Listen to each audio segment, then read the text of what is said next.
yakni diseminasi tentang budaya positif di sekolah.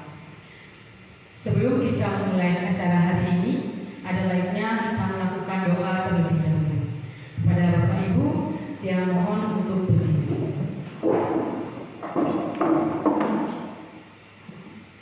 Berdoa dimulai. Selesai. Silakan Bapak Ibu duduk kembali. Adapun tujuan dari saya melaksanakan diseminasi positif, budaya positif hari ini adalah yang pertama menumbuhkan budaya positif dengan kesepakatan kelas. Yang kedua menumbuh kembangkan nilai-nilai profil pelajar Pancasila pada diri murid dalam pembelajaran. Nah, adapun konsep inti dari budaya positif itu sendiri ada 8. Yang pertama yakni paradigma, perubahan paradigma belajar, kemudian mengarah ke budaya positif, nilai-nilai kebajikan, kebutuhan dasar manusia, motivasi perilaku manusia, posisi kontrol guru, keyakinan kelas, dan yang terakhir segitiga restitusi. Kita mulai dengan yang pertama, pembelajaran dengan paradigma baru. Bapak Ibu, kita sebagai guru dulu kita mengacu pada kurikulum 2013, sedangkan sekarang kita menggunakan kurikulum Merdeka sudah dari kelas 1 sampai kelas 6. Jadi pembelajaran dengan paradigma baru ini merupakan pembelajaran yang dirancang berdasarkan prinsip pembelajaran berdiferensiasi, sehingga para peserta didik belajar sesuai kebutuhannya berdasarkan tahap perkembangan sesuai teori psikologi modern untuk mewujudkan profil pelajar Pancasila. Adapun dimensi dari profil pelajar Pancasila sudah tentu Bapak Ibu sudah tahu semua, yaitu ada 6, yakni yang pertama beriman bertakwa kepada Tuhan Yang Maha Esa, berkebinekaan global, gotong royong, kreatif, bernalar kritis, dan mandiri.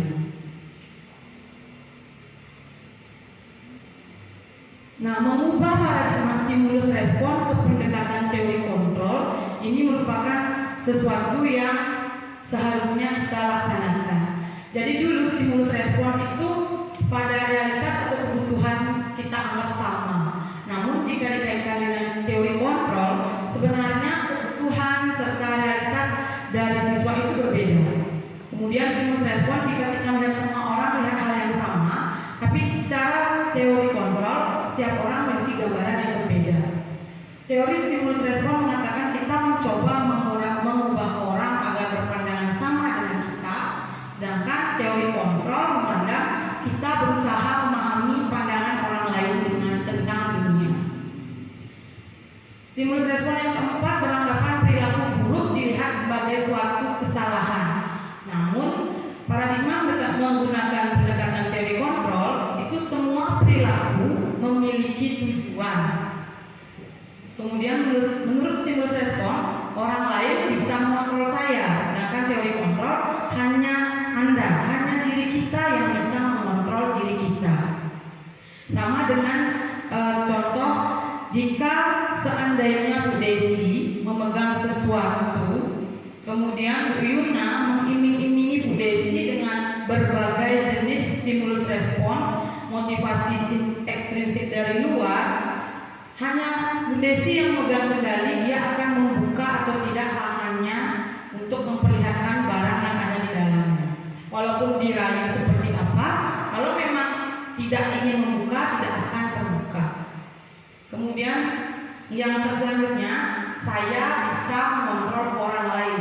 Namun menurut teori kontrol, Anda tidak bisa mengontrol orang lain. Kemudian teori stimulus respon, pemaksaan ada pada saat rujukan gagal. Jadi rata-rata dulu seperti itu. Teori kontrol mengatakan kolaborasi dan konsensus akan menciptakan pilihan-pilihan baru. Kemudian stimulus respon tentang model berpikir menang kalah. Namun pada teori kontrol, model berpikir yang ada adalah menang-menang. positif yang kita bicarakan yakni berasal dari kata disiplina yang artinya belajar. Jadi disiplin mengacu pada disiplin diri yang memiliki tanggung jawab terhadap apa yang dilakukannya berdasarkan nilai-nilai yang diyakini. Jadi disiplin positif ini merupakan salah satu cara penerapan disiplin yang bertujuan untuk menumbuhkan kesadaran serta memberdayakan peserta didik tanpa imbalan penghargaan atau reward, tanpa ancaman, serta tanpa hukuman. Jadi disiplin positif ini harus timbul dari dalam diri siswa, tanpa kita memberikan imbalan berupa penghargaan, tanpa kita mengancam siswa, tanpa kita mengatakan akan ada hukuman, mereka akan disiplin. Jika disiplin positif terjadi, siswa akan disiplin dari dalam dirinya. Jadi sebagai pendidik, tujuan kita adalah menciptakan peserta didik yang memiliki disiplin diri, sehingga mereka berperilaku mengacu kepada nilai-nilai kebajikan universal dan memiliki motivasi intrinsik dalam perubahan perilaku ke arah yang lebih baik. Nah, dari disiplin positif itu akan muncul jika kita menanamkan nilai-nilai kebajikan. Jadi ada banyak nilai-nilai kebajikan yang kita ketahui. Nilai kebajikan ini adalah nilai yang disepakati bersama, lepas dari suku bangsa, agama, bahasa maupun latar belakangnya. Contoh nilai kebajikan institusi atau organisasi antara lain, kalau dalam profil pelajar Pancasila itu ada nilai kebajikan beriman dan bertakwa pada Tuhan Yang Maha Esa, berakhlak mulia, berkebinekaan global, gotong royong, mandiri, kreatif, dan bernalar kritis. Menurut IBO Primary Years Program, itu nilai kebajikan meliputi toleransi, rasa hormat, integritas, mandiri, menghargai, antusias, empati, keingintahuan, kreativitas, kerjasama, percaya diri, dan komitmen. Kemudian untuk di keterampilan hidup atau life skill, nilai-nilai kebajikan antara lain dapat dipercaya, lurus hati, pendengar yang aktif, tidak merendahkan orang lain, dan memberikan yang terbaik pada diri. Jadi terkadang keterampilan memberikan yang terbaik pada diri ini perlu ditanamkan kepada anak-anak. Begitu juga nilai kebajikan yang lain. Nilai-nilai kebajikan kita ini akan kita tuangkan ke dalam kesepakatan kelas yang akan menjadi keyakinan kelas yang diyakini oleh siswa, yang kemudian akan mengantarkan siswa menuju kepada disiplin positif itu sendiri.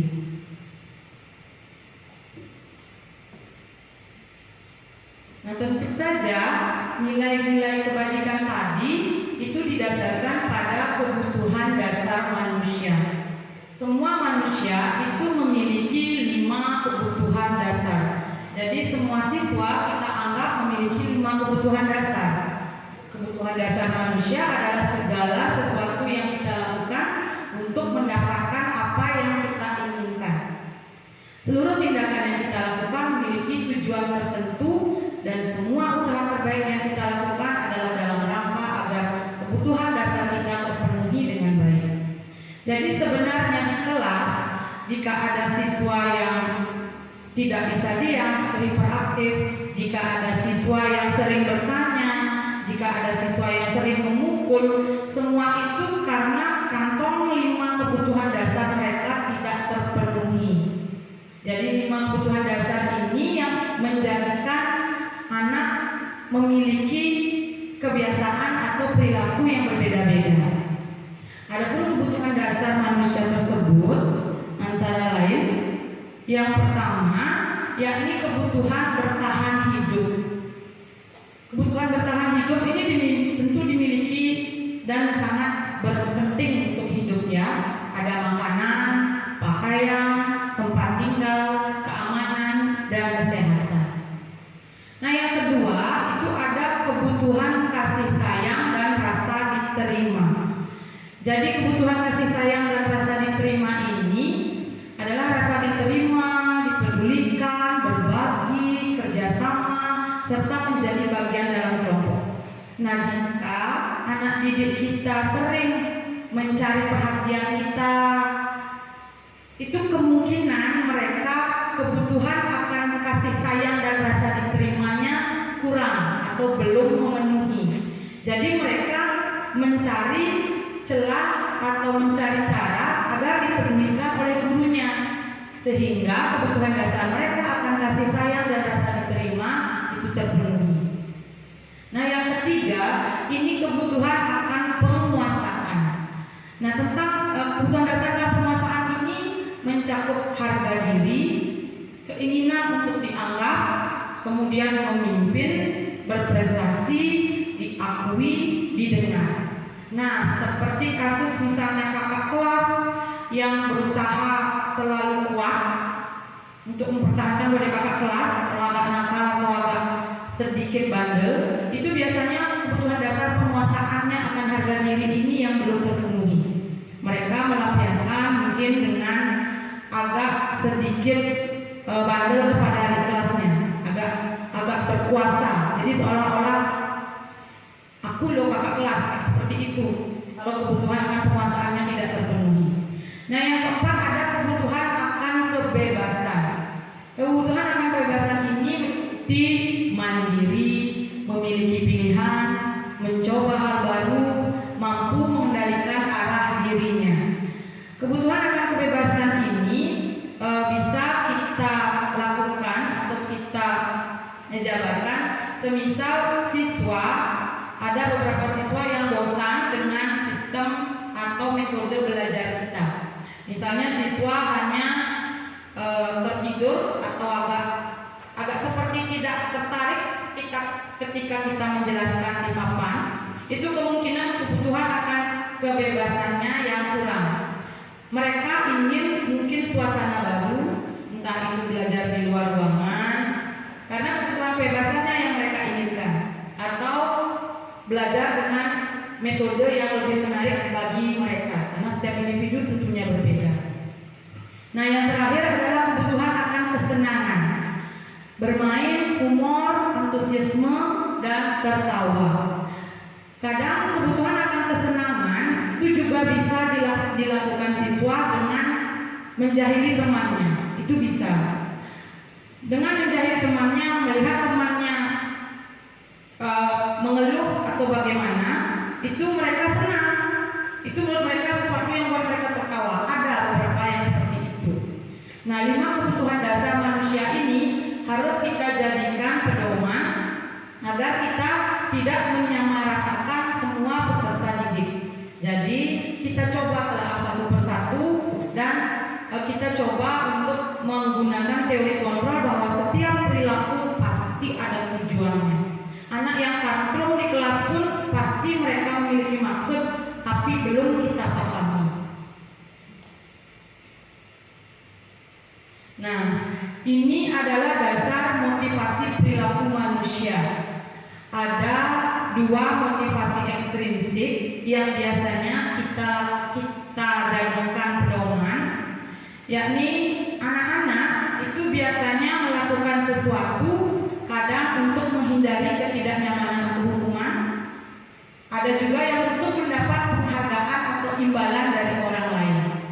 Namun motivasi yang terpenting adalah motivasi intrinsik, yakni untuk menjadi orang yang mereka inginkan dan menghargai diri sendiri dengan nilai-nilai yang mereka percaya. Nah, kalau contoh misal Bapak Ibu menggunakan helm saat berkendara. Nah, kalau menurut Pak Wahyu, kira-kira menggunakan helm itu apa tujuannya?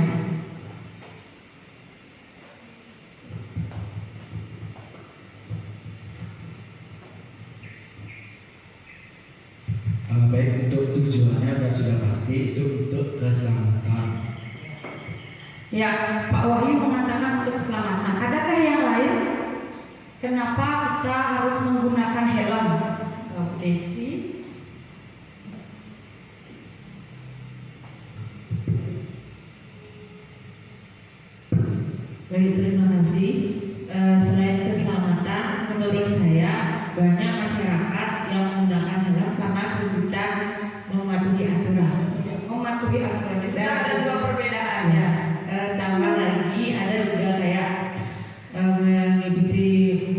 model gitu. Oh ini yang modelnya bagus gitu dipakai biar penampilan gitu. Oh, penampilan. Ya gaya.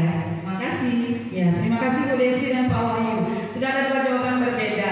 Nah, dari jawaban Pak Wahyu dan Bu Desi, Pak Wahyu mengatakan keselamatan. Nah, kira-kira kalau yang jadi tujuannya keselamatan, motivasi mana yang masuk? Iya, Cynthia benar. Kalau sudah orientasinya ke keselamatan, itu motivasinya pasti datang dari dalam dirinya. Saya harus pakai helm agar saya selamat. Jadi motivasi intrinsik untuk menjadi orang yang mereka inginkan dan menghargai diri sendiri. Kalau dia tidak pakai helm, kenapa di jalan, membahayakan diri. Nah, itu motivasi intrinsik, menghargai diri sendiri. Kemudian jika jawaban Bu Desi sudah terlihat ya, tentu motivasi ekstrinsik, menghindari ketidaknyamanan atau hukuman. Kita tahu bahwa menggunakan helm adalah aturan. Kalau tidak pakai helm dilihat polisi, takutnya ditilang. Nah, itu motivasi ekstrinsik. Begitu juga jika kita sebagai guru itu kebanyakan dan sebagian besar, kalau kita perhatikan dan kita rasakan, siswa lebih cenderung ke motivasi ekstrinsik daripada intrinsik, terutama saat belajar. Kadang mungkin pernah Bapak Ibu guru menggunakan pembelajaran yang mendapatkan reward atau imbalan. Bagaimana antusiasme anak-anak atau peserta didik saat kita memberikan reward? Lebih semangat ya. Nah, itu termasuk motivasi ekstrinsik. Jadi yang perlu kita tumbuhkan adalah motivasi intrinsik, walaupun tidak melarang ataupun tidak membenarkan motivasi ekstrinsik, karena motivasi manusia memang dua ini, ada yang intrinsik, ada yang ekstrinsik. Yang intrinsik yang perlu kita tumbuhkan sejak dini di pendidikan dasar. Nah, terkait dengan motivasi ekstrinsik tadi, itu kita akan membahas tentang perbedaan hukuman dan konsekuensi. Nah, kita akan membahas tentang perbedaan hukuman dan konsekuensi. Kita tahu setiap kita melakukan pembelajaran di kelas, kita melaksanakan atau menertibkan aturan, itu kadang kita memberikan hukuman. Namun kita tidak dilarang jika memberikan konsekuensi. Jadi di dunia pendidikan, pemberian hukuman itu sebenarnya sudah dilarang, tapi kita bisa memberikan konsekuensi. Nah, perbedaan hukuman dan konsekuensi, hukuman ini sesuatu yang menyakitkan harus terjadi. Hukuman ini cenderung menyakiti siswa, sedangkan konsekuensi sesuatu harus terjadi. Tidak berisi kata menyakitkan ya kalau konsekuensi. Nah, yang kedua, hukuman cenderung membuat anak sakit baik fisik maupun hati untuk jangka waktu yang lama.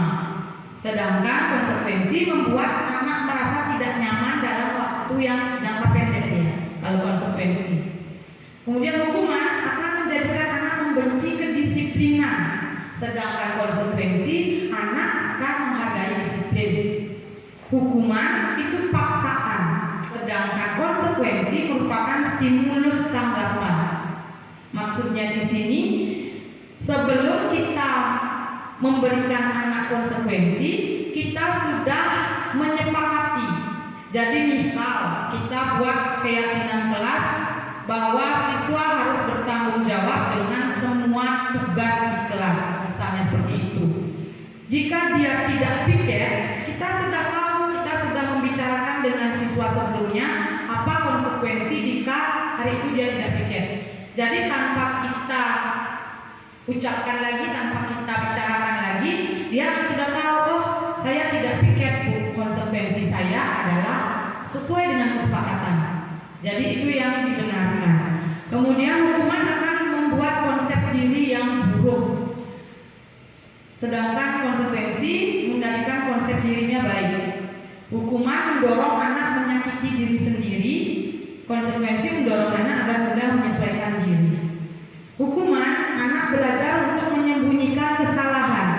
Jadi jika sifat dari penegakan aturan adalah hukuman, anak akan berusaha menyembunyikan kesalahannya. Kemudian kalau konsekuensi, anak belajar untuk mematuhi aturan.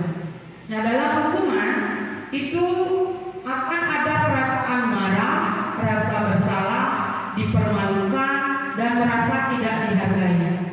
Sedangkan dalam konsekuensi hanya akan ada perasaan kehilangan hak, dibuat tidak nyaman, dan diasingkan untuk sementara. Jadi tidak ada perasaan dipermalukan yang berkepanjangan. Nah, selanjutnya dari yang penjelasan tentang hukuman dan konsekuensi tadi, coba kita telaah, kita diskusikan dulu. Kira-kira kalau tindakan guru yang pertama mencatat 100 kali di dalam buku dengan kalimat "saya tidak akan terlambat lagi karena terlambat ke sekolah", kira-kira hukuman apa konsekuensi? Ada yang ingin memberi pendapat? Angkat tangannya. Atau langsung bicara polemik, termasuk hukuman apa konsekuensi? Mencatat 100 kali di dalam buku dengan kalimat "saya tidak akan terlambat lagi". Bu Cynthia. Bu Cynthia, kasus pertama, hukuman atau konsekuensi?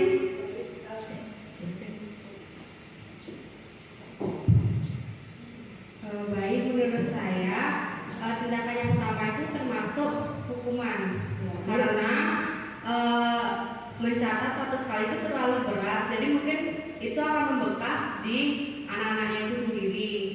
Terus apalagi saya tidak akan terlambat lagi, mungkin mereka akan menjadi kesel, marah karena lumayan mencatat 100 kali, kita pun mencatat sebanyak itu pun bakal capek, apalagi murid. Jadi itu termasuk hukuman. Ya, terima kasih Bu Cynthia. Yang nomor 1 hukuman Bu Cynthia. Yang kedua, kita tampung dulu ya sebelum dibahas. Yang kedua, lari mengelilingi lapangan basket 2 kali karena terlambat hadir di sekolah.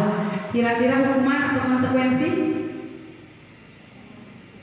Lari mengelilingi lapangan basket 2 kali karena terlambat hadir di sekolah. Hukuman atau konsekuensi? Bagaimana Bu Yuna?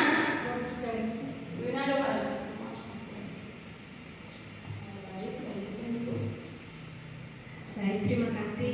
Kalau menurut saya lari mengelilingi lapangan basket 2 kali itu termasuk ke hukuman. Karena selain mereka menimbulkan rasa marah kepada kita, mungkin juga dirinya sendiri kan menyakiti secara fisik itu karena mereka capek jadinya kayak gitu. Ya, terima kasih Bu Yuna. Kita tampung jadi hukuman. Nah, yang ketiga, murid diminta untuk push up 15 kali karena tidak menggunakan masker ke sekolah. Apa? Hukuman juga. Oke. Yang keempat, menggantikan kertas tugas teman yang telah dicoret-coret. Konsekuensi. Yang kelima, membersihkan tumpahan air di meja tulis karena tersenggol pada saat belajar. Yang keenam, murid disuruh untuk mengenakan sepatu. Ini maksudnya murid disuruh untuk tidak mengenakan sepatu seharian di sekolah karena tidak mengenakan sepatu hitam. Jadi dia salah warna. Jadi dia disuruh buka. Hukuman atau konsekuensi? Hukuman. Yang terakhir, lari mengelilingi lapangan basket 2 kali karena terlambat 10 menit untuk pelajaran PJOK. Hukuman atau konsekuensi? Nah, kira-kira hukuman atau konsekuensi? Ya, pada saat pelajaran PJOK. Ayo, yang mana? Menurut Bu Yuna, konsekuensi. Bu Yuni? Hukuman. Bu Cynthia? Hukuman. Bu Desi? Konsekuensi. Hukuman. Konsekuensi. Ibu Kepala? Hukuman. Pak Wahyu? Konsekuensi. Pak Guru Cimon? Hukuman. Kita cek. Nah, ini dia. Jadi yang pertama tadi hukuman.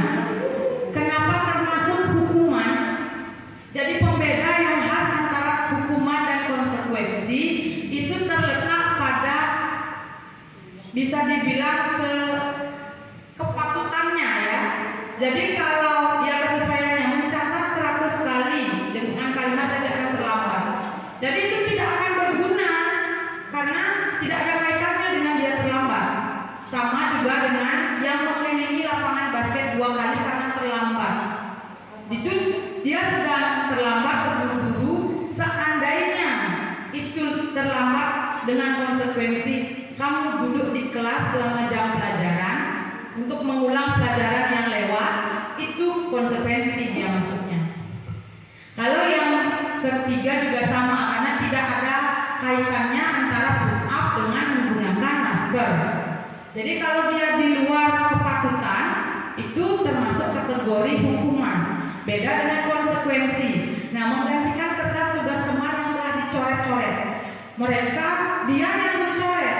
Jadi ada perbuatannya sebelumnya dengan kemudian dia mengganti, itu adalah konsekuensi karena dia melakukan perbuatan mencoret kertas yang membuat teman tidak nyaman.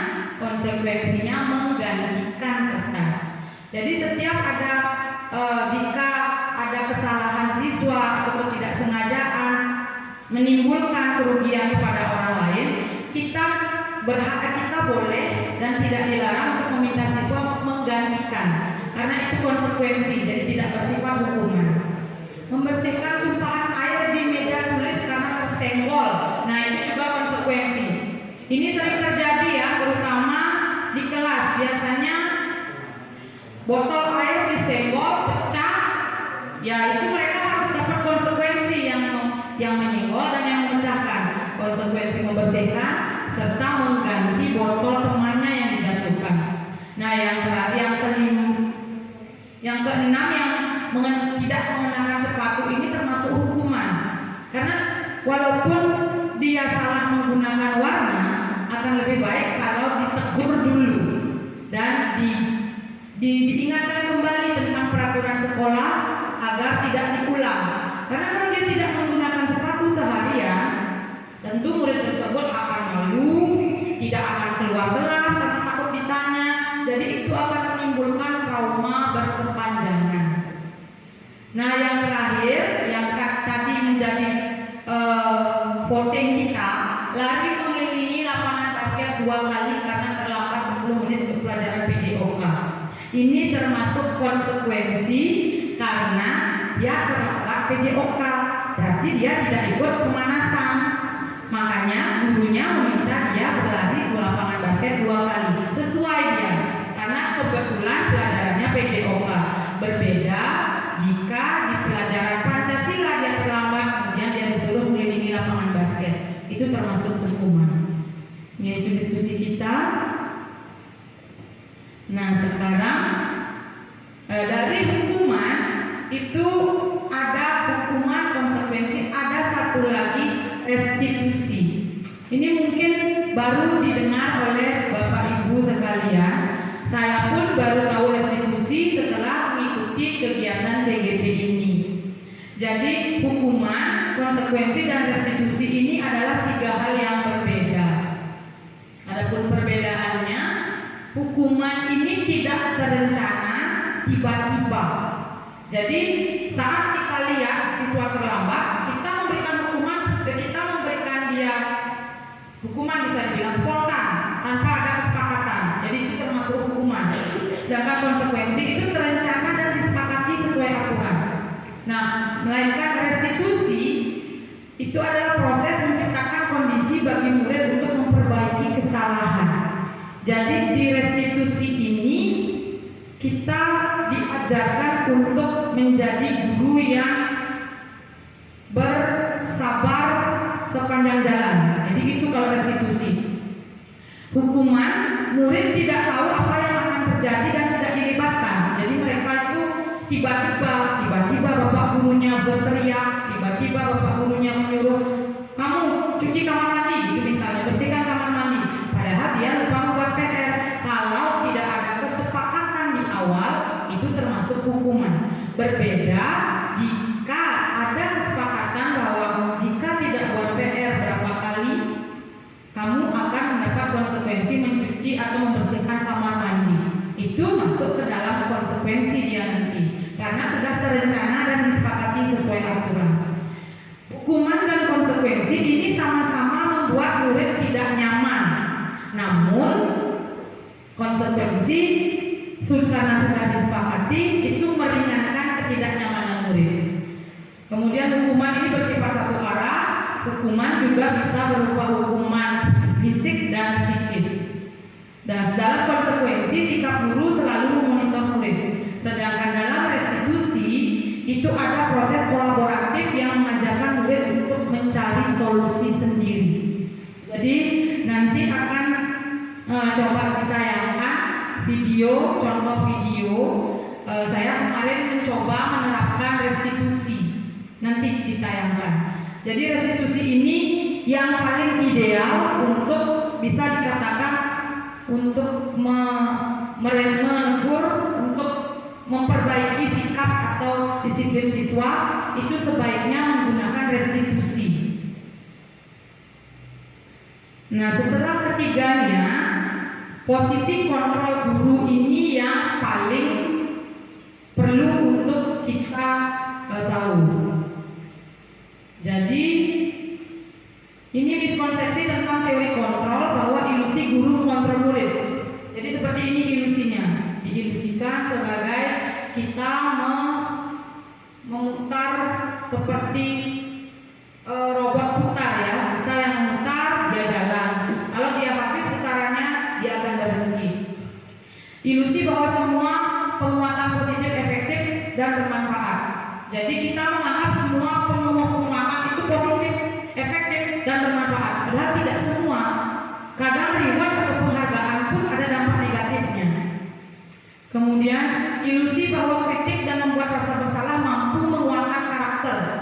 Nah, yang itu juga ilusi teori miskonsepsi tentang teori kontrol. Yang terakhir, ilusi bahwa orang dewasa berhak memaksa. Nah, yang ini juga. Kita orang dewasa itu tidak berhak memaksa walaupun anak didik kita itu masih kecil, karena mereka sudah memiliki keinginan atau kodratnya masing-masing.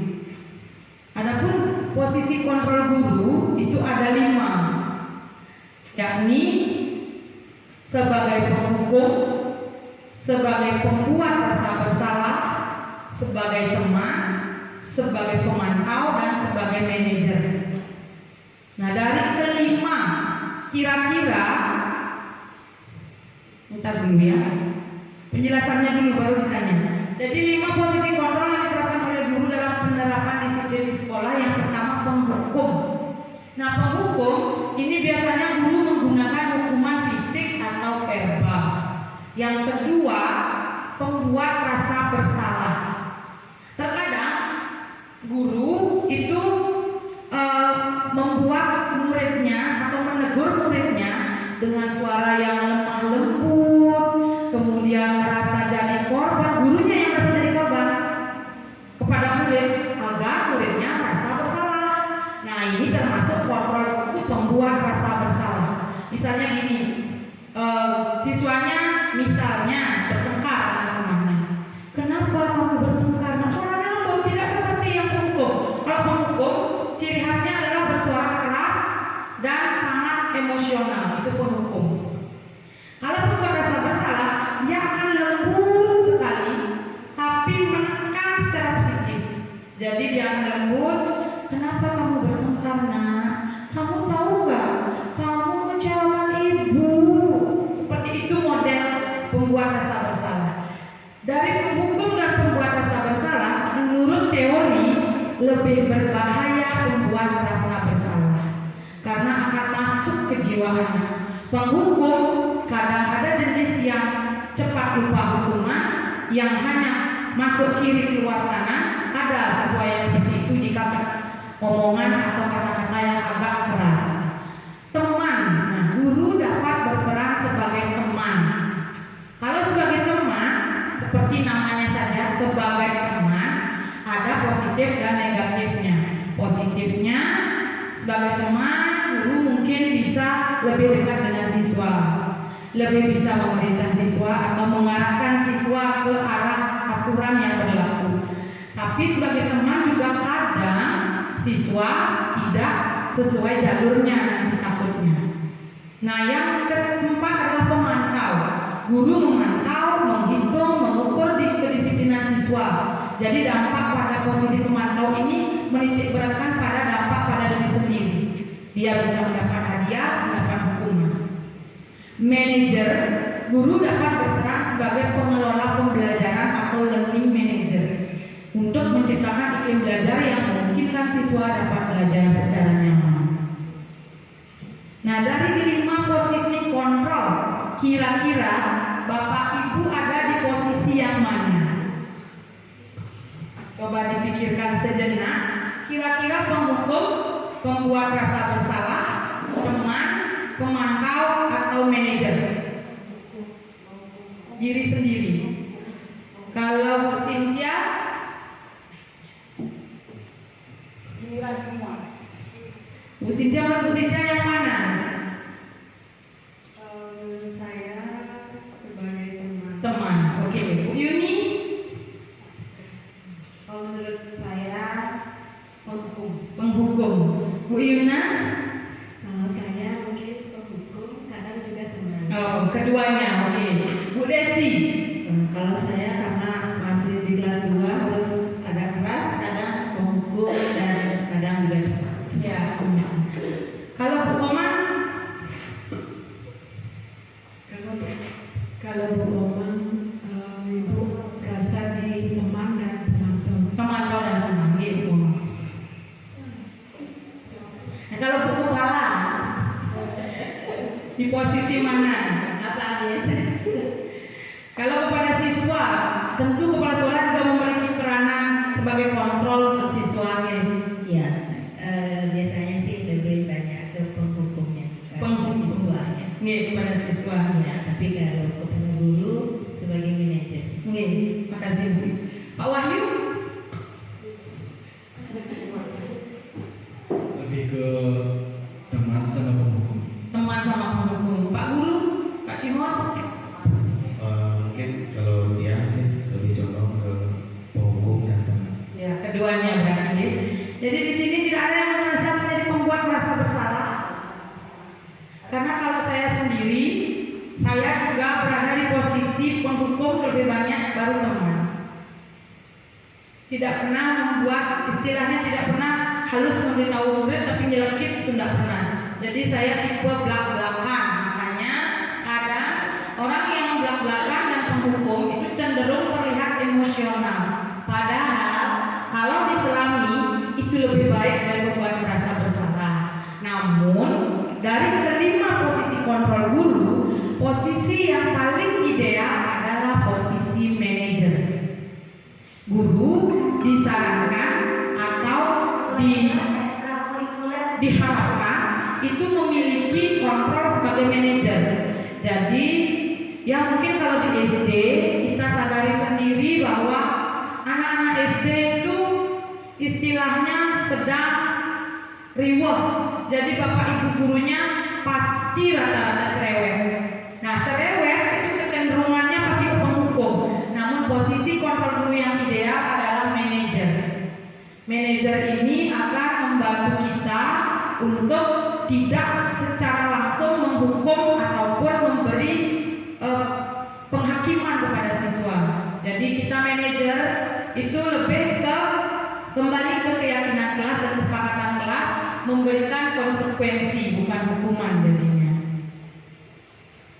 Nah, ini contoh penerapan 5 posisi kontrol guru. Yang pertama ada kasus siswa tidak memakai atribut lengkap saat upacara bendera. Nah, jika kita sebagai penghukum, kita akan menyuruh atau memberi hukuman kepada anak hormat pada bendera selama 1 jam. Jika kita sebagai peran kita kontrol kita pembuat merasa bersalah, akan keluar kata-kata seperti ini. Berapa kali ibu harus memberitahu kamu? Kamu selalu saja mengecewakan ibu. Seperti itu jenisnya. Kalau tipe anaknya perasa akan melekat. Tapi kalau tipe anaknya masuk kiri keluar kanan, nggak masalah dia. Nah, ini jika sebagai teman seperti ayo dong ikuti aturan sekolah, tolong bantu ibu ya sekali ini. Atau dilihat muridnya nggak pakai topi, ya sudah tidak apa-apa, lain kali jangan sampai berbuat seperti ini lagi ya, ambil topi di kelas. Itu sebagai teman. Kita sering melakukan itu kan jika ada anak yang tidak memakai atribut lengkap. Nah, posisi yang kita menyuruh kira-kira ada topi rasanya di kelas, nah itu termasuk kita yang ini, termasuk ke teman. Kemudian pemantau, kalau kamu sudah melanggar peraturan di sekolah, kamu tahu konsekuensinya. Jadi kita menanyakan, memantau. Setelah upacara, kamu beli atributnya koperasi dan jangan ulangi lagi. Nah ini kalau yang ada koperasinya. Nah ini kita telah harus memantau. Kayak kemarin, seperti kemarin kita lihat siswa kelas 3 ya, itu setiap upacara tidak memakai ikat pinggang. Nah kita tanya, kita yang kalau di sana kita bertanya, itu kita posisinya pemantau di situ. Iya, jadi kita tanya, kenapa kamu setiap upacara tidak menggunakan ikat pinggang? Dia akan menjawab kan. Setelah dia menjawab, kita diskusikan, kita akan memberikan dia solusi. Kita yang beri solusi kalau pemantau. Beda dengan manajer. Kalau manajer itu, apa kamu tahu kesalahanmu? Kita nanya lagi, tahu kamu kesalahanmu? Jadi sebenarnya kita sudah pasti pernah menjalankan lebih dari 2 peran dalam posisi kontrol guru itu sendiri. Apa kamu tahu kira-kira kesalahanmu? Kira-kira bagaimana kamu memperbaiki kesalahanmu? Nah, beda pemantau dan manajer. Kalau pemantau itu langsung gurunya yang memberikan solusi. Kalau manajer kita mengajak siswa memberi solusi dirinya sendiri. Jadi kalau kita tanya yang atribut tidak lengkap, nah kira-kira bagaimana solusimu? Kamu bilang kayak kemarin itu ikat pinggangnya dibilang hilang lah. Kemudian yang depannya lagi, saya sudah beli buat dimainin adik. Nah nanti kita suruh dia yang mencari solusi karena ternyata setelah dipantau masih melanggar seperti itu. Nah kemudian kita akan menuju ke keyakinan kelas nih. Nah keyakinan kelas mungkin ini yang akan kita jadikan dasar untuk agar anak-anak menerapkan disiplin positif di kelas, kemudian berefek kepada disiplin positif di sekolah. Jadi kita awali dengan keyakinan kelas. Dulu keyakinan kelas ini kita kenal dengan kesepakatan kelas. Nah kurikulum Merdeka itu mengidealkan setiap pembelajaran, setiap harinya itu kita harus membuat kesepakatan. Nah kalau keyakinan kelas ini dibuat 1 kali di 1 tahun ajaran baru yang memiliki nilai-nilai kebajikan. Nah keyakinan kelas itu,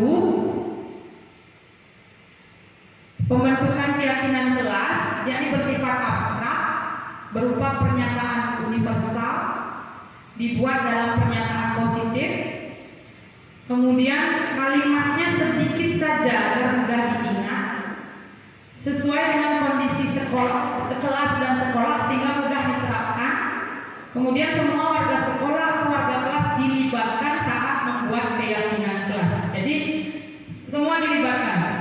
Nah, beberapa waktu yang lalu saya bersama kelas 5 itu membuat keyakinan kelas. Sebenarnya ada videonya, tapi videonya 11 menit. Jadi saya tampilkan yang fotonya saja dan agak tidak cerah ininya gambarnya. Jadi di awal pembuatan keyakinan kelas ini diawali dengan membahas atau menerima ide siswa tentang peraturan kelas yang mereka inginkan. Jadi kita bisa entah itu dengan kalau saya kemarin itu pakai apa namanya ya, post-it, kertas post-it mereka nulis kemudian ditempel aturan apa yang mau mereka berlakukan di kelas.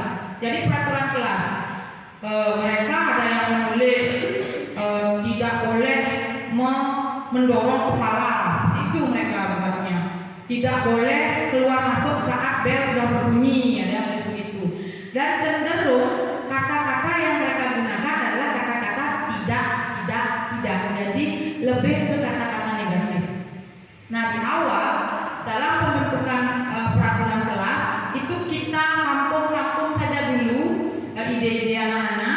Nah yang sama kita kelompokkan. Kalau memang dia membahas tentang kedisiplinan waktu, tidak boleh dalam terlambat kelas misalnya seperti itu. Kemudian harus mengerjakan, tidak boleh tidak buat PR. Ada juga kemarin yang menulis seperti itu. Kemudian ada yang menulis tidak boleh memotong pembicaraan guru. Ada yang menulis seperti itu. Jadi beragam. Dari 24 siswa saya yang kelas 5, 24 ide mereka, namun dengan bahasa yang berbeda, tapi ada keseragaman maksud. Seperti waktu misalnya, ada yang bilang tidak boleh datang terlambat, ada yang bilang tidak boleh datang lebih dari jam 7, seperti itu. Jadi keseragaman kita jadikan satu. Setelah ada kata-kata yang mereka buat kita simpulkan istilahnya, masih menggunakan peraturan kelas yang mereka inginkan, kita ubah. Jadi kita ubah peraturan kelas mereka ke kalimat positif sambil kita tanya apa nilai dari kalimat positif yang sudah dibuat. Misal, tidak datang terlambat ke sekolah. Itu jika dijadikan kalimat positif seperti apa misalnya? Selalu hadir ke sekolah tepat waktu. Jadi kebalikannya. Itu kita tuliskan dulu setiap kata negatif yang mereka tulis sebagai aturan, kita jadikan kalimat positif. Karena seperti kita tahu, jika kita menggunakan kalimat negatif, yang terekam takutnya kata negatifnya nggak ada, ininya yang terekam. Misal, tidak membuang sampah sembarangan. Tidaknya hilang, membuang sampah sembarangan jadinya. Supaya tidak sampai kejadian seperti itu, maka disarankan keyakinan kelas berupa kalimat yang singkat dan positif. Setelah mendapat kalimat positif, kita buatkan keyakinan kelas yang lebih singkat, padat, namun sesuai dengan nilai kebajikan. Nah, seperti yang kelas 5 kemarin, itu padahal datang tepat waktu itu pertama yang jadi kemarin yang jadi peraturan kelas yang sudah kalimat positif. Namun mereka ingin yang pertama adalah saling menghormati katanya. Jadi kita tetap menghargai apa keinginan anak, tentu dengan konsekuensi. Kita jabarkan juga nanti saling menghormati yang dimaksud itu seperti apa. Tidak membuli, itu termasuk saling menghormati. Kemudian tidak mengejek temannya, entah itu mengejek nama orang tua dan lain-lain, termasuk saling menghormati. Nah kemudian ada disiplin datang ke kelas. Nah ini juga sudah dibicarakan kemarin. Disiplin yang dimaksud anak-anak tidak lagi terlambat sampai di bel ataupun tidak keluar masuk saat bel sudah berbunyi. Kemudian bertanggung jawab. Nah yang ini untuk keyakinan kelas dari peraturan kelas yang mereka tulis tentang tidak apa, kalau tidak salah isi PR pokoknya. Mereka ingin yang tidak buat PR mendapat hukuman, seperti itu yang ditulis. Nah ini bisa kita tuliskan sebagai bertanggung jawab. Nah yang terakhir itu saling menghargai. Nah saling menghargai ini merupakan cerminan dari tidak meminta makanan teman tanpa izin, tidak mengambil barang yang bukan milik kita, itu termasuk kesalahan. Jadi saat bapak ibu dan bapak guru nanti membuat keyakinan kelas itu saat sudah terbentuk atau saat sudah kita tahu keyakinan kelas sudah dalam kerangkai, sudah singkat pada jelas, kita jabarkan lagi. Jadi kita lebih mendalam lagi kepada siswa agar mereka paham apa sih maksudnya saling menghargai ini. Jadi harapannya jika keyakinan kelas ini terbentuknya itu berdasarkan keinginan dan dari mereka, itu diharapkan mereka yakini kemudian mereka lakukan. Nah semoga hal-hal yang negatif tidak sampai dilanggar karena ini sudah keyakinan. Nah kalau dilanggar kita harus melakukan restitusi. Nah ini dulu perbedaan peraturan dan keyakinan kelas. Nah kalau peraturan, misalnya peraturannya ini bukan perbedaan ya. Peraturan jika dia kaitkan dengan keyakinan kelas, misalnya selalu kembalikan buku ke tempatnya. Dalam keyakinan kelas itu termasuk tanggung jawab. Dilarang mengganggu orang lain, keyakinan kelasnya menghormati orang lain atau saling menghormati. Hadir ke sekolah 15 menit sebelum pembelajaran dimulai. Ini bisa dibuat keyakinan kelasnya berkomitmen datang tepat waktu, boleh. Menghormati orang lain juga termasuk dia. Kemudian dilarang melakukan kekerasan. Ini keyakinan kelasnya tentang keselamatan, juga tentang saling menghormati. Ada peraturan dilarang menggunakan narkoba. Ini keyakinan kelas yang kita bahas soal kesehatan. Bergantian atau menunggu giliran, ini antre, itu tentang bersabar dan menghormati orang lain. Gunakan masker, itu kesehatan dan keselamatan. Kalau jangan berlari di kelas berkoridor, termasuk keselamatan dan keamanan juga. Ini contoh peraturan serta bisa dituangkan ke dalam keyakinan kelas yang seperti di warna hijau. Nah, jika ada peraturan yang lain, nanti bisa disesuaikan dengan nilai-nilai kebajikannya. Nah, seperti tadi, jika anak melanggar keyakinan kelas yang diharapkan kita melakukan restitusi. Nah, restitusi ini adalah suatu proses dialog yang dijalankan oleh guru agar dapat menghasilkan murid yang mandiri dan bertanggung jawab. Adapun tahap dari segitiga restitusi, yang pertama adalah menstabilkan identitas. Yang kedua, validasi tindakan yang salah, dan yang ketiga, menanyakan keyakinan. Ini berkaitan dengan keyakinan kelas. Nah, menstabilkan identitas. Jadi dalam menstabilkan identitas ini berdasarkan prinsip membuat kesalahan adalah bagian dari proses pembelajaran. Jadi itu dasar dari menstabilkan identitas. Itu yang pertama. Jadi dalam menstabilkan identitas kita menganggap berbuat salah itu wajar. Kemudian tidak ada manusia yang sempurna. Kemudian akan ada kalimat, kalau ibu jadi kamu, mungkin ibu akan melakukan itu juga. Nah, seperti itu proses menstabilkan identitas. Kita atau guru itu tidak mau mencari siapa yang salah, tapi kita harus mencari solusi dari permasalahan. Kemudian yang terakhir, kamu berhak merasa begitu. Jadi saat anak marah karena ada hal sesuatu, tidak boleh kita bilang nggak boleh kamu marah. Enggak, marah karena sebabnya. Jadi kita harus menstabilkan identitasnya dengan kamu berhak kok merasa seperti itu. Idealnya begitu. Nah, kalau validasi tindakan yang salah, ini berdasarkan prinsip setiap perilaku berupaya memenuhi suatu kebutuhan tertentu. Jadi dari 5 kebutuhan dasar tadi, nah yang validasi tindakan yang salah ini pasti atas dasar untuk memenuhi 5 kebutuhan dasar dari manusia tadi. Jadi kata-kata yang bisa kita ucapkan, kamu pasti punya alasan mengapa melakukan hal itu. Kita tanyakan. Jadi saat anak-anak menghadapi masalah, kita tanyakan apa alasanmu. Yang kedua, padahal kamu bisa melakukan yang lebih buruk dari ini ya. Misal dia mendorong temannya, syukur kamu cuma mendorong dia, syukur nggak sampai memukul. Seperti itu misalnya. Itu termasuk validasi tindakan yang salah. Kita seperti membenarkan tindakan salahnya dia, tapi dengan cara nanti yang terakhir yang akan menentukan nanti. Nah, kemudian kamu patut bangga karena telah melindungi yang sesuatu yang penting buat kamu. Kadang jika anak seperti kasus yang kemarin itu yang saya lakukan restitusi, dia merobek bukunya, buku temannya. Dia melindungi bukunya, makanya dia marah. Seperti itu contohnya. Nah, yang keempat, kamu melakukannya karena pertahankan sesuatu yang penting bagimu. Ini merupakan kata-kata dari validasi tindakan yang salah. Kita tahu tindakannya salah, tapi kita memvalidasi tindakannya itu salah. Biar dia tahu itu salah, seperti itu. Nah, yang ini baru menanyakan keyakinan. Ini adalah tahap terakhir dari segitiga restitusi.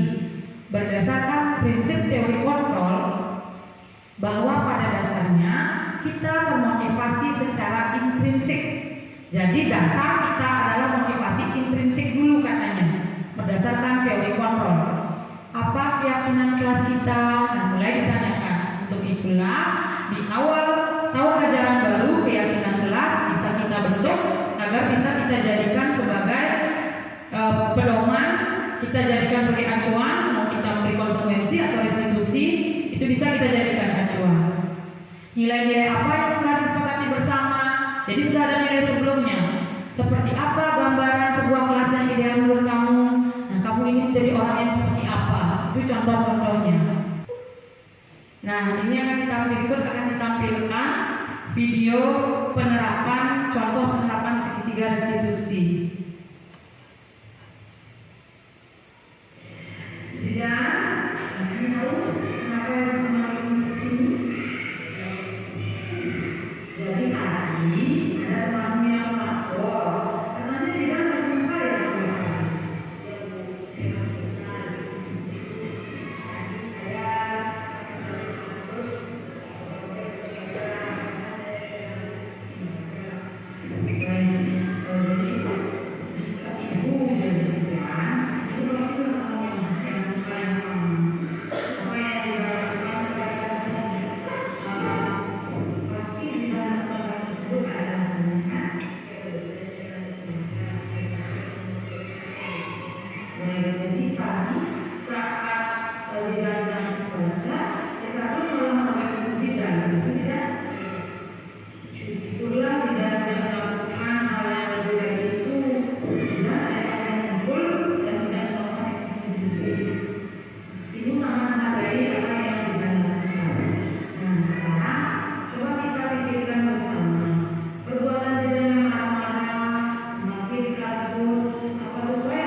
Jadi idealnya, secara ideal kita sebagai guru, jika ada masalah siswa, itu hal yang kita lakukan adalah menerapkan segitiga restitusi.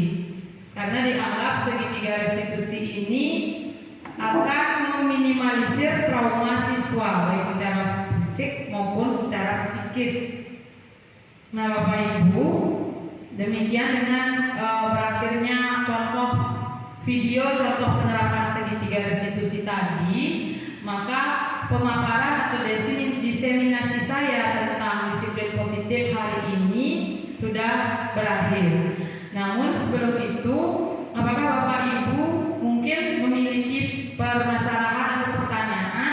Saya persilahkan.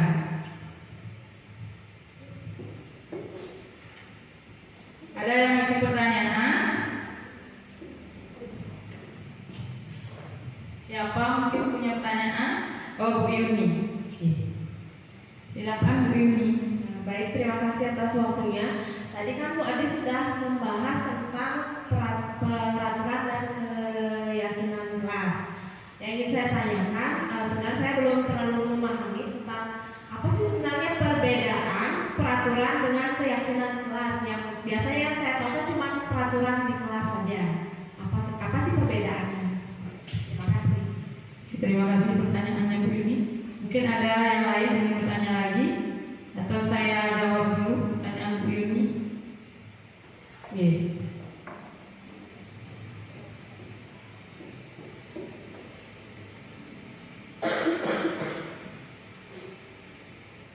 Nah, peraturan kelas dan keyakinan kelas itu merupakan sesuatu yang berkaitan. Jadi mereka tidak berbeda, namun berkaitan. Peraturan kelas itu bersifat lebih ke perbuatan atau ke ininya apa namanya, lebih ke perilaku nyatanya atau perilaku yang secara nyata. Nah itu yang kemudian kita tuangkan menjadi keyakinan kelas yang akan diyakini oleh siswa. Nah setelah siswa yakin, diharapkan jika itu berupa keyakinan kelas yang ada konsekuensinya yang sudah kita sepakati, diharapkan disiplin positif pada siswa terbentuk. Berbeda dengan peraturan kelas. Kalau peraturan kelas itu hanya bersifat satu arah, jadi hanya mengatur, ada aturan, namun tidak ada kesepakatan ataupun tidak ada konsekuensi, tidak ada kesepakatan dan untuk jika ada pelanggar atau yang melanggar dari peraturan. Jadi satu arah dia kalau peraturan kelas. Berbeda dengan keyakinan kelas. Keyakinan kelas itu dibuat bersama, diyakini, dilakukan, diharapkan dilakukan oleh siswa sebagai keyakinan bersama. Kalau peraturan kelas lebih ke satu arah dan memang sudah ada. Seperti itu biasanya kalau perbedaan antara peraturan dan keyakinan. Jadi perbedaannya, peraturan kelas biasanya disajikan memang sudah ada seperti tata tertib, seperti aturan. Beda dengan keyakinan. Kalau keyakinan kelas itu dibuat bersama, kemudian dirumuskan bersama sehingga bisa diyakini untuk dilakukan bersama. Mungkin seperti itu. Ada yang mungkin ingin memberi pendapat atau apa tentang pertanyaan Bu Yuni? Tidak. Jadi ada yang ingin bertanya lagi? Sudah cukup? Ya jika sudah cukup, nah kita beralih ke penutup. Jadi Bapak Ibu, dalam penerapan program disiplin positif, hendaknya guru memiliki standar kepribadian, profesional dan sosial yang baik, di mana guru mampu merefleksi dirinya dalam posisi kontrol saat ini. Bagaimana perjalanan dirinya sebagai AMO atau manajer yang menuntun murid-muridnya menjadi insan yang mandiri, merdeka dan bertanggung jawab. Jadi ini adalah cuplikan dari Standar Nasional Pendidikan. Diharapkan Bapak Ibu guru setelah mungkin menyimak tadi pemaparan tentang diseminasi positif, disiplin positif, nanti Bapak Ibu bisa memposisikan diri, menempatkan diri menjadi posisi kontrol manager. Karena posisi kontrol manager itu menjadi AMO untuk siswa, seperti dasar dari Ki Hajar Dewantara, yakni sebagai AMO siswa. Nah itu penutup dari saya. Bapak Ibu, terima kasih banyak karena sudah mengikuti dan berpartisipasi aktif dalam kegiatan diseminasi tentang disiplin positif hari ini. Terima kasih banyak. Saya ucapkan selamat sore. Saya tutup dengan para Santi. Om Santi, Santi, Santi, Om. Terima kasih.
datang ke sekolah tepat waktu. Ya. Siapa yang sudah menulis ini? Coba angkat tangan yang sudah menulis. Ada Nathan, ada Fahri, Rafa, Dharma juga. Iya. Orang menulis itu katanya. Nah yang kedua, menghormati guru. Ada yang tulis menghormati guru tadi? Ditulis jadi peraturan kelas bisa? Bisa ya? Di sini tulis menghormati. Tidak hanya guru ya. Siapa lagi yang perlu dihormati? Semua ya, semua teman sekelasmu juga perlu dihormati. Yang ketiga, tidak boleh keluar masuk saat bel. Itu berarti apa kira-kira akan tadi peraturan? Tidak boleh keluar masuk saat bel. Berarti berapa? Bertanggung jawab ya. Jadi harus belajar bertanggung jawab. Ya.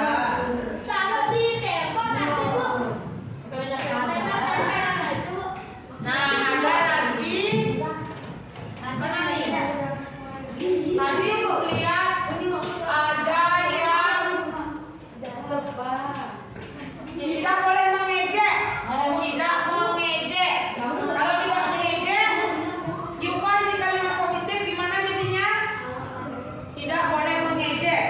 Berarti saling tidak membuli, saling menghormati sesama teman. Ini menghormati juga kena. Ya boleh tulis dulu. Saling menghargai boleh ya.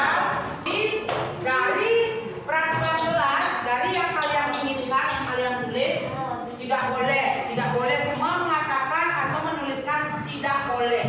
Nah, dalam peraturan kelas itu dituliskan menjadi kalimat positif. Jadi kalimat positif dia ya, tidak ada kata tidak. Jadi tidak bisa jadinya kita menulis tidak membuli, tidak bisa jadinya. Sudah diganti menjadi saling menghormati. Nah, dari peraturan kelas ini, data